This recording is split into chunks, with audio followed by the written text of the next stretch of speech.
Skills అభివృద్ధి, అలాగే పిల్లలకి ఇప్పటికే ఓపెన్ జిమ్స్ కానీ లేదా కొన్ని పార్కుల్లో పిల్లలకి ప్లే జోన్స్ కానీ, మొన్న అనకాపల్లిలో కూడా శాంతి పార్క్ అని చెప్పి చాలా మోడర్న్గా పిల్లలకు సంబంధించి కిందన కూడా ఫ్లోరింగ్ అంతా కూడా ఈ రబ్బర్ ఫ్లోరింగ్ వేసాం. ఎందుకంటే ఈ పిల్లలు స్వింగ్ మేము ఉయ్యాలు ఆడుతున్నప్పుడు కానీ లేకపోతే సీసా ఆడుతున్నప్పుడు కానీ పడిపోతే తలకి వాటికి దెబ్బలు తగలకుండా ఫ్లోరింగ్స్ కూడా పూర్తి స్థాయిలో ఫోమ్తో ఫ్లోరింగ్ చేయించి సెపరేట్ కిడ్స్ జోన్ని ఏర్పాటు చేయించేటువంటి కార్యక్రమం కూడా మనం చేసాం ఒక పైలట్ ప్రాజెక్ట్ కింద.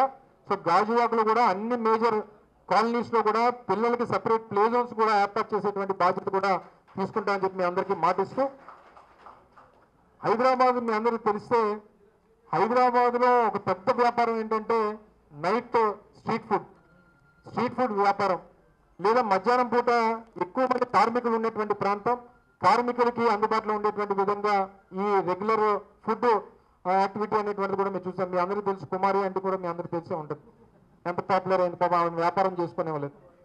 సో ఆవిడలాగా అనేక ఎక్కడికి వెళ్తే ప్రతి వీధిలో మీకు డిఫరెంట్ ఫుడ్ యాక్టివిటీస్ అనేటువంటి జరుగుతాయి.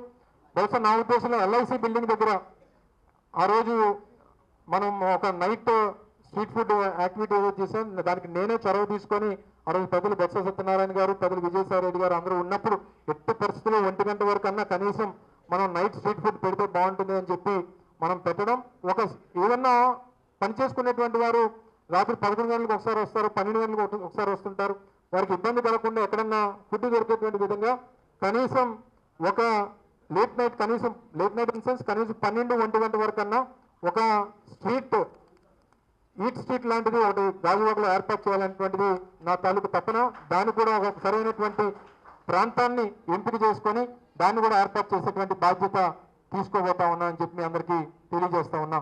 ఒక్క మాట గుర్తుంచుకోండి, అమరన్నకి చెప్పితే జగనన్నకి చెప్పినట్టే. ఫ్యాన్ గుర్తుకే